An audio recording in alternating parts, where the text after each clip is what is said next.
Herkese salam.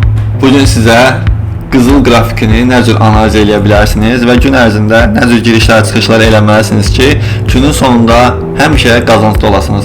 İndi sizə onu düzgün qaydada izah edəcəm və siz də onu əgər düzgün qaydada istifadə edə bilsəniz, o zaman hər gününüz çox böyük profitlər olacaq.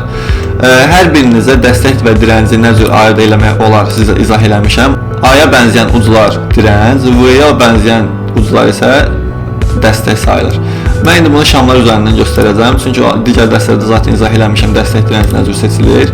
Bunu şamlara keçirdikdən sonra biz burada məsələn baxırıq, əgər qırmızı şamdan sonra yaşıl şam gəlirsə, deməli bu support formdur.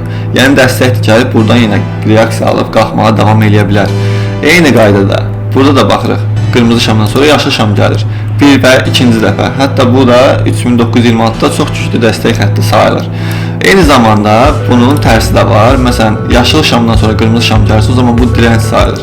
O zaman bu nə olur? Direnç formu, yəni resistance formu sayılır. Eyni qaydada baxın burada da var. Bu şəkildə.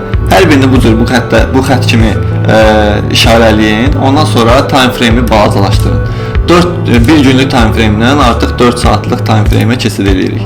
4 saatlıq time frame-də də eyni qaydada harda ki qırmızı şamdan sonra, yaşıl şamdan sonra qırmızı şam gəlirsə, məsələn, bu qırmızıdan sonra yaşıl gəlib, deməli dəstək formudur. Burada yaşıldan sonra qırmızı gəlib, deməli direnç formudur. Okay. Həmən bu qaydada dediklərimin hamısını işarələyin. Baxın belə, belə, belə və s. Amma hər birini işarələyəndə özünüzdə də qeyd edin ki, məsələn, bir günlüyün dəstək direnci hansıydı, 4 saatlığın dəstək direnci hansıydı.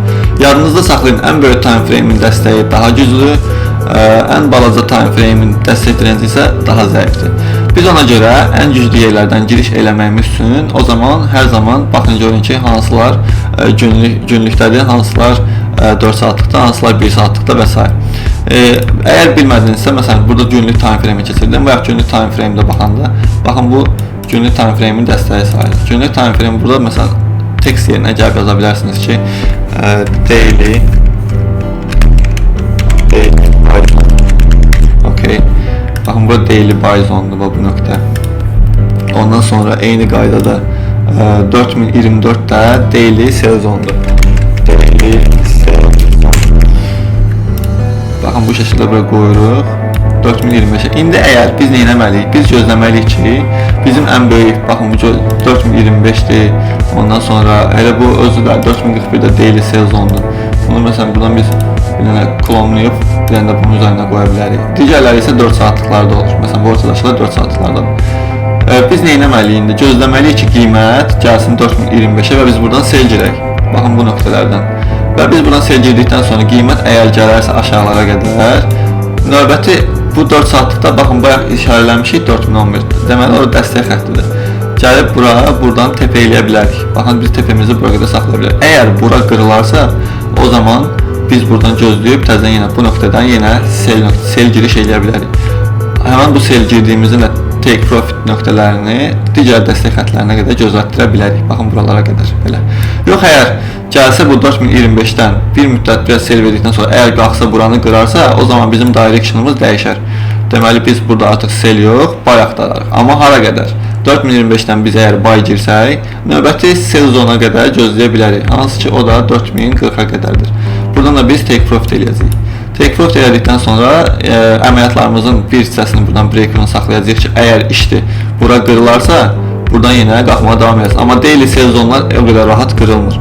Gəlib burada biz take profitimizi götürəndə sizinlə bir yerdə eyni şeyi düşünüb nə qədər take profit götürən adamlar var ki, həmən bu nöqtədən plus sell nöqtəsi kimi qeyd edib sell girənlər var və ona görə də qiymət buradan 100% ki, reaksiya alır aşağıya qədər. Bir xeyli aşağı ala bilir reaksiya. O zaman biz ona görə hər bu nöqtələrin hər birindən istifadə etməliyik. Buy nöqtələrindən buy üçün yararlanırıq, sell nöqtələrindən sell üçün yararlanırıq. Bu şəkildə çox sadə və asandır. Sadəcə balansınıza uyğun əməliyyatları, risk idarəetməsini düzgün eləməlisiniz ki, əməliyyatlarınız 5-10 dollar ziyana keçəndə özünüzü itirməyəsiniz. Yavaş-yavaş, balaca lotlarla əməliyyatlar açın və dediyim nöqtələrə qədər gözlədin. Gün ərzində çox böyük profitlər eləmək mümkündür bu cür xəritələrlə. Mən gün ərzində artıq çalışacağım ki, hər gün xəritələr belə çəkim, öz qrupumda paylaşım və siz də həmən qrupda, həmən xəritəyə baxaraq istifadə edib yararlanasınız. Amma yox, əgər mən bir gün hansı gün paylaşa bilməsəm, qaydası budur.